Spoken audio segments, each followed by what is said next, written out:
अस्सलाम वालेकुम। उम्मीद करता हूँ आप सब खैरियत से होंगे। सो गाइस, आज की वीडियो में ग्रीन स्क्रीन के टेम्पलेट पे जो है हम जो है वर्क करेंगे। किस तरह हम अपने एसिड से इसको रिप्लेस कर सकते हैं।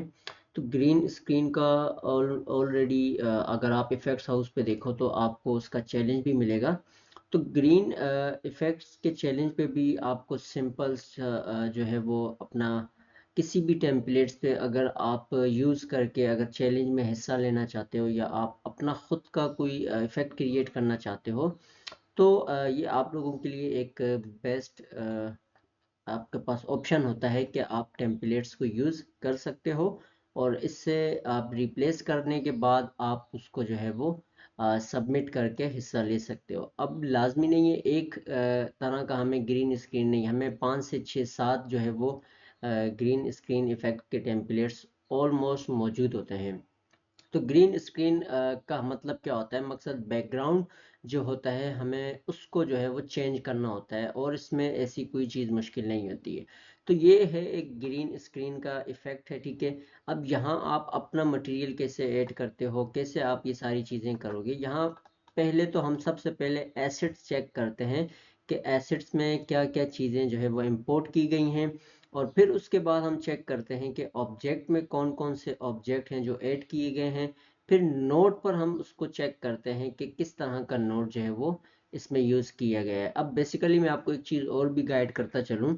नोट पे दरअसल जितने भी टेम्पलेट्स हमें मिलते हैं ना, उस पे नोट्स पे थोड़ा डिफ़िकल्ट तरीके पे आप लोगों को बताया जाता है ताकि कोई बंदा उसको कॉपी नहीं करे। वैसे देखा जाए तो ये सिंपल बहुत आसान होता है। जितना इन्होंने टेम्पलेट पे नोट बनाए होते हैं वो सिर्फ इसलिए एक यूज़र्स को परेशान करने के लिए कि भाई इसमें बहुत मेहनत होती है। हालांकि सिंपल से उसमें नोट्स इतने नहीं लगते। हमें डायरेक्ट वैल्यू से वैल्यू ऐड करनी होती हैं या हमें एग्जैक्ट और इसका स्टार्ट का ये चीज़ें बतानी होती हैं।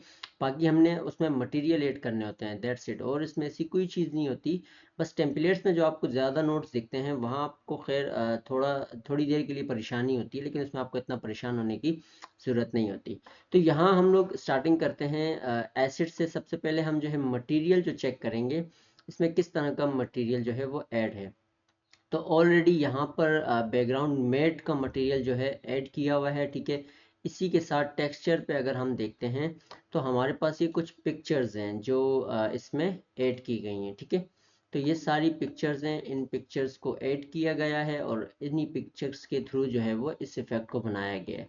तो यहाँ हमारे पास कुछ बैकग्राउंड जो हैं जो यूज़र मीडिया में इस्तेमाल हुए हुए हैं। तो ये सारे आप बैकग्राउंड्स भी देख सकते हो। तो यहाँ अब आप देखो फोरग्राउंड के बैकग्राउंड से वो भी हम एक नज़र जो है वो देख लेते हैं। अब सिंपल से यहाँ पर आपको मैं बताऊँ आप अपना मटेरियल जो है वो कैसे खुद का ऐड कर सकते हो। जैसे ये यहाँ पर ऑलरेडी आप पिक्चर्स देखते हो प्रीव्यू में, ठीक है। आप कोई भी इस तरह की अपनी पिक्चर्स जो हैं वो कैप्चर करके या आप अपने कैमरे अच्छे कैमरे से खींचना चाहो, जिस तरह भी आप खींचना चाहो आप वो खींच सकते हो। फिर आपने सिंपल सा जो होता है वो अपने सिस्टम से जो होती हैं वो तस्वीरों को आपने इंपोर्ट करना होता है। तो सब हम लोग यहाँ पर एक कोई ऐसी पिक्चर्स जो हो फुल लेंथ पे हम एक दो चेक कर लेते हैं। चलें एक हम इसको ट्राई करते हैं और एक दूसरी वाली को है इसको ट्राई कर लेते हैं। तो ये हमने दो पिक्चर्स एक नॉर्मल तौर पे जो है वो हमने यहाँ पर इंपोर्ट की हैं, ठीक है, जस्ट आप लोगों को समझाने के लिए। अब यहाँ रिप्लेसमेंट क्या होता है, एक बैकग्राउंड इमेज है एक फोरग्राउंड इमेज है, ठीक है। ये दोनों इमेज है लेकिन कॉन्सेप्ट दोनों का एक ही है। मकसद घुमा फिरा के यहाँ पर इन्होंने जो है वो स्क्रीन ऑब्जेक्ट लिए हुए हैं। लेकिन आपको यहाँ इतना जो है नर्वस होने की भी ज़रूरत नहीं है, इतना परेशान होने की ज़रूरत नहीं है। स्क्रीन इमेज के ऑब्जेक्ट्स लिए हुए हैं सिंपल्स, आप जो है वो यहाँ पर जो है वो आपने इसी को अपनी उन पिक्चर से रिप्लेस करना होता है, ठीक है। यहाँ पर अगर हम बिल्कुल इसको रिप्लेस करते हैं, ठीक है, यहाँ से हमने इस इमेज को रिप्लेस किया तो इसी के साथ जो है वो इसमें आपको चेंजिंग नज़र आएंगी, ठीक है। अब यहाँ हमने जो है वो पिक्चर रिप्लेस कर दी है। अभी शुरू के प्रीव्यू में आप देखिएगा आपको एक पिक्चर जो है वो शो नहीं होगी। तो उसको हम लाने के लिए क्या करते हैं, उसके लिए हमें जो सिंपल है वो जाना पड़ेगा यहाँ नोट पे, ठीक है। नोट को हम ओपन करते हैं और ओपन करने के बाद जो है हम लोग यहाँ पर बैकग्राउंड पिक्चर से जो है उसको रिमूव करते हैं, ठीक है। नोट से लाजमी आपको रिमूव करनी होती है क्योंकि नोट से जब तक आप रिमूव नहीं करोगे तब तक आपकी जो पिक्चर है वो मूव नहीं करेगी। ठीक है, अभी यहाँ हम लोग देखते हैं हमारा जो इफ़ेक्ट है वो पिक्चर की तरफ ये इस तरह वो मूव होना शुरू हो जाते हैं।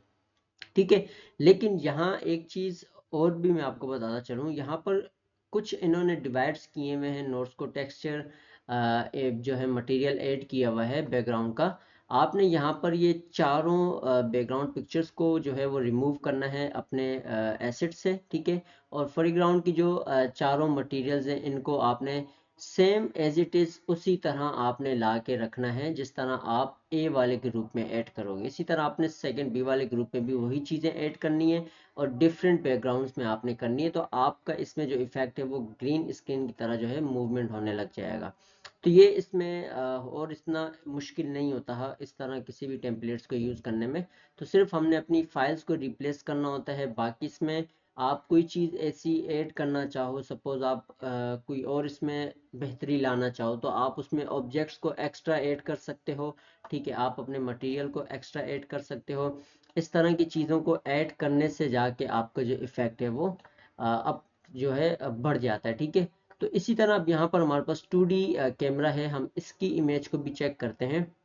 तो ये हमारे पास सिंपल वाइट टेक्स्ट को ऐड किया गया है। ठीक है, तो खैर यहाँ पर इसका इससे खैर इतना वास्ता नहीं होना चाहिए। आप इसकी जगह अगर कोई ब्लैक बैकग्राउंड या इस तरह ये जो मूवमेंट होती है उसमें यहाँ पर इन्होंने वाइट टेक्सचर दिया हुआ है, तो आप अगर चाहो तो उसको रिप्लेस करना चाहो वो आप पे डिपेंड करता है, नहीं तो कोई इसमें इतना इशू नहीं है। तो यहाँ हम एक छोटे से नोट को ओपन करेंगे। नोट को ओपन करने के बाद मैं आपको दिखाऊं तो यहाँ जो ग्राफ है वो हमारा सब ग्राफ जो बना हुआ है वो एनीटाइड वेरिएबल से स्टार्ट हुआ हुआ है। ठीक है, इसी में मकसद आपको ये जो इतना सारा जो नोड नज़र आ रहा है, बेसिकली ये सिर्फ आप लोगों को ये जितने भी यूज़र्स हैं इतना ग्राफ बनाने का जो उनका मकसद होता है कि कोई बंदा सीखे नहीं कि यार ये किस तरह इसमें वर्क हुआ है। सिंपल इस इफेक्ट में कुछ इतना हुआ नहीं है। अगर हम यहाँ इसको ट्रांसमिट टाइम और रेंडमाइजर के ज़रिए भी अगर हम चाहते तो इसको जो है मूव कर सकते थे, या हम कंपोनेंट के ज़रिए भी इसको हम मूव कर सकते थे।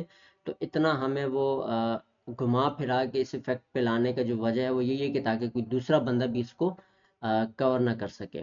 तो खैर ये टेम्पलेट्स यूज़ करने का जो मैं आपको तरीका था वो गाइड कर रहा हूँ। बाकी आप लोग अगर मिसाल है वो अलग बात है कि आप खुद का अपना एक इफ़ेक्ट क्रिएट अगर करते हो, वो आप पे डिपेंड करता है कि आप किस तरह का इफ़ेक्ट खुद क्रिएट करते हो। ठीक है, तो नॉर्मली बेसिकली आपने नोट जो इसके अंदर जितने भी नोट्स जो भी इस्तेमाल हो रहे हैं, विजुअल स्क्रिप्टिंग हो रही है, आपने उस पर इतना ध्यान नहीं देना कि इस पर अगर आप ज़्यादा ध्यान दोगे तो आप फिर ये है कि थोड़ा बहुत ज़्यादा परेशान हो गए कि इतने सारे नोट्स। दरअसल नोट्स इतने यूज़ नहीं होते जितने इन्होंने यूज़ करवाए हुए हैं। अभी हम अगर अपना दोबारा से अगर नोट का वर्क करते हैं तो बेसिकली ये वाला जो है वो नोट्स मकसद इफ़ेक्ट जो है वर्क करना रोक देगा। ठीक है, तो खैर इंशाल्लाह हम नोट पे तो ऑलरेडी वर्क चला रहे हैं। मैं आपको ऑलरेडी जो आसान तरीक़ों में जो नोट्स पे जो वर्क हम करते हैं वो ऑलरेडी मैं उस पर वीडियोज़ बना भी रहा हूँ, तो जिसको इंटरेस्ट होगा इंशाल्लाह वो सीखेगा। बाकी ज़्यादातर भाई जो होते हैं वो यही कहते हैं कि हमें टेम्पलेट और ब्यूटी और इस तरह के इफ़ेक्ट्स पे जो है वो ज़्यादातर हमें बताएं। तो इंशाल्लाह हम मिलेंगे अपनी नेक्स्ट वीडियो में इसी तरह की जो भी बेहतरीन वीडियोज़ होंगी। तो दुआ में याद रखिएगा। अल्लाह हाफिज़।